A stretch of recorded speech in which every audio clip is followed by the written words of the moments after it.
जय हिंद दोस्तों, स्वागत है आपका कुमार जीएस रिसर्च सेंटर में। आज अब हम हम बात मानव करते हैं मानव अंग, उनकी इकाई और जो मानव अंग किस झिल्ली से ढके होते हैं उसके बारे में बात करते हैं। ठीक है, तो सबसे पहले हम अंग की अगर बात करें तो किडनी किडनी किडनी अंग है। ठीक है, किडनी की इकाई कौन सी होती है? नेफ्रॉन होती है। कौन सी होती है? नेफ्रॉन। और किडनी की स्टडी को क्या बोलते हैं? नेफ्रोलॉजी बोलते हैं। क्या बोलते हैं? नेफ्रोलॉजी बोलते हैं। और किडनी किस झिल्ली से ढकी होती है? पेरिटोनियम। किस झिल्ली से ढकी होती है? पेरिटोनियम। इसमें से क्वेश्चन पूछा जाता है। ठीक है, अब दूसरी बात करें लंग्स की। लंग्स के अंदर क्या इकाई होती है? एल्वियोली होती है। एल्वियोली क्या होता है? एक तरीके से बैग है, थैला है, जिसके अंदर हवा भरी जाती है। जिसके अंदर क्या भरी जाती है? हवा भरी जाती है। और लंग्स की क्या झिल्ली होती है? प्लूरल झिल्ली होती है। कौन सी झिल्ली होती है? प्लूरल। तो लंग्स किस झिल्ली से ढका होता है? प्लूरल झिल्ली से ढका होता है। हार्ट की यूनिट क्या होती है? कार्डियक होती है। क्या होती है? कार्डियक होती है। और हार्ट किस झिल्ली से ढका होता है? पैराकार्डियम झिल्ली से ढका होता है। किससे? पेरिकार्डियम झिल्ली से ढका होता है। बोन का क्या होता है इकाई? ऑस्टियोन इकाई होता है। ऑस्टिक होता है, ऑस्टियोन इसे इकाई बोलते हैं। ठीक है, ब्रेन क्या होता है? ब्रेन न्यूरॉन होता है। ब्रेन की इकाई क्या होती है? न्यूरॉन। न्यूरॉन क्या होता है? न्यूरॉन सूचनाओं के आदान प्रदान करता है। क्या करता है? आदान प्रदान करता है। कई तरीके का होता है, मोटर न्यूरॉन होता है, सेंसरी न्यूरॉन होता है। ठीक है, और ब्रेन की लेयर कौन सी होती है? झिल्ली कौन सी होती है? मेनिंजस होती है। कौन सी होती है? मेनिंजस झिल्ली होती है। 3 झिल्ली होती हैं ये। ठीक है, जो हमारा ब्रेन है वो ब्रेन 3 झिल्लियाँ होती हैं जिनको मेनिंजस बोलते हैं। क्या बोलते हैं? मेनिंजस बोलते हैं। डूरामीटर, आर्कोइड मीटर। ठीक है, 3 झिल्ली होती हैं, 3 लेयर होती हैं इसकी। बॉडी किससे बनी होती है? सेल। तो बॉडी की यूनिट क्या होती है? सेल होती है। लीवर की यूनिट क्या होती है? हेपेटिक। लीवर की यूनिट क्या होती है? हेपेटिक होती है। और लीवर के चारों तरफ जो लेयर होती है उसे पेरी हेपेटिक होते हैं। क्या कहते हैं? पेरी हेपेटिक कहते हैं, या ग्लीसन कैप्सूल बोलते हैं। क्या बोलते हैं? ग्लीसन कैप्सूल बोलते हैं। ठीक है, अगर हम आई की बात करें तो आई की कौन सी झिल्ली से ढका होता है? कॉर्निया। आंखों पे कौन सी झिल्ली होती है? कॉर्निया होती है। तो जब आप आई डोनेट करने जाते हो तो पूरी आंख को डोनेट नहीं किया जाता है, सिर्फ आंखों में उपस्थित जो कॉर्निया होता है उसी को डोनेट किया जाता है। किसको डोनेट किया जाता है? कॉर्निया। हम बात करते हैं केविटी के बारे में कि हमारी बॉडी के अंदर कौन कौन सी केविटी होती है। केविटी का मतलब होता है खाली जगह। खाली जगह में जो अंग होते हैं, ठीक है, तो उसे केविटी बोलते हैं। शरीर की गुहा। गुहा का मतलब खाली जगह। ठीक है, तो शरीर में पाई जाने वाली वह खाली जगह जहाँ पर बॉडी के पार्ट पाए जाते हैं, अंग होते हैं, जहाँ जिसमें कोई आंतरिक अंग रहता है, केविटी कहलाता है।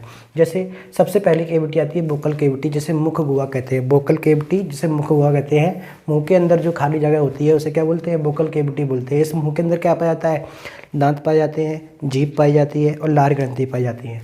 जीभ का काम क्या होता है? खाने के अंदर मौजूद टेस्ट को पहचानना। ठीक है, जैसे जीभ का अग्रभाग है वो मीठे को पहचानेगा, पश्च भाग है वो किसको पहचानेगा? तीखे को पहचानेगा। साइड वाले भाग है जो नमकीन और खट्टेपन को पहचानेंगे। ठीक है, दांत का काम क्या होता है? दांत कई प्रकार के होते हैं, कैनाइन, इंसीजर, प्रीमोलर, मोलर।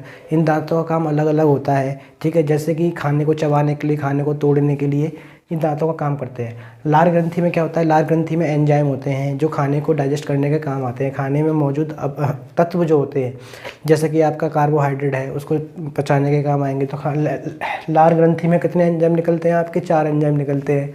टाउलिन सबसे ज़्यादा निकलता है, डाइस्टेज, म्यूलिन और लाइसोसोम। लाइसोसोम का काम क्या होता है? कि जम्स को ख़त्म करने का काम आता है। म्यूलिन का काम क्या होता है? खाने को चिपचिपा बनाता है, जिससे खाने को निगलने में आसानी होती है। और टाउलिन और डाइस्टेज क्या करते हैं? कार्बोहाइड्रेट को स्टार्च में कन्वर्ट कर देते हैं। ठीक है, उसके बाद आती है बक्ष गुहा, जिसे चेस्ट केविटी कहते हैं। बक्ष गुहा को क्या बोलते हैं? चेस्ट केविटी बोलते हैं, जिसके अंदर फेफड़ा और थाइमस ग्लैंड आती हैं। फेफड़ा और थाइमस ग्लैंड आती है। थाइमस ग्लैंड का काम क्या होता है? 15 साल तक बच्चों के अंदर क्या बनाना? प्रोटीन का निर्माण करना। क्या करना? प्रोटीन का निर्माण करना। ठीक है, उसके बाद आता है उदर गुहा। कौन सी गुहा आती है? उदर गुहा, जिसे एब्डोमेन केविटी बोलते हैं। क्या बोलते हैं? एब्डोमेन केविटी बोलते हैं। इसके अंदर क्या क्या आता है?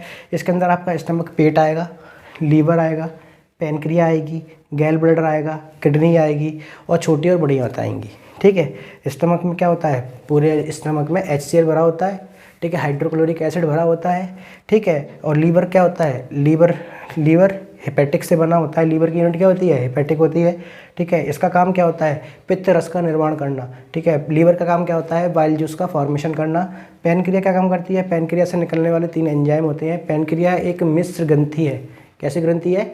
मिश्र ग्रंथि है, जो एंडोक्राइन ग्लैंड की तरह भी काम करती है, एक्सोक्राइन ग्लैंड की तरह भी काम करती है। और पैनक्रिया के अंदर निकलने वाले जो एंजाइम होते हैं वो लैट एंजाइम होता है, लाइपेज, एमाइलेज और ट्रिप्सिन एंजाइम होता है। ट्रिप्सिन एंजाइम का काम होता है प्रोटीन को डाइजेस्ट करना, प्रोटीन की जो पेप्टोन फॉर्म है उसे पेप्टाइड में कन्वर्ट करना। गैल ब्लैडर में क्या होता है, गैल ब्लैडर में जो आपका बाइल जूस आता है, बाइल जूस को स्टोर करने का काम किसका होता है, गैल ब्लैडर का काम होता है। गैल ब्लैडर में जो बाइल जूस आया है वो बाइल जूस का काम क्या करता है, बाइल जूस जो खाना होता है, पेट से निकलने वाला खाना है, उसके एसिड नेचर को बेसिक नेचर में कन्वर्ट करता है। किडनी क्या करती है, किडनी एक एक्सक्रीटरी सिस्टम है, क्या है, एक्सक्रीटरी सिस्टम में काम करती है, ठीक है। और इसका ट्रांसपायरेशन में भी हेल्प करती है और ब्लड को क्या फिल्ट्रेशन में भी हेल्प करती है, स्मॉल और लार्ज इंस्टेंटाइन, ठीक है। तो ये आपका वोकल केविटी हैं, बहुत सारी केविटी हैं जो हमारे बॉडी के अंदर अवेलेबल होती है। आई होप आज की क्लास आपको समझ में आई होगी। आपका दिन शुभ हो। जय हिंद, जय भारत। आप हमारे चैनल को लाइक, सब्सक्राइब कीजिए और आगे अपने दोस्तों तक भेजिए।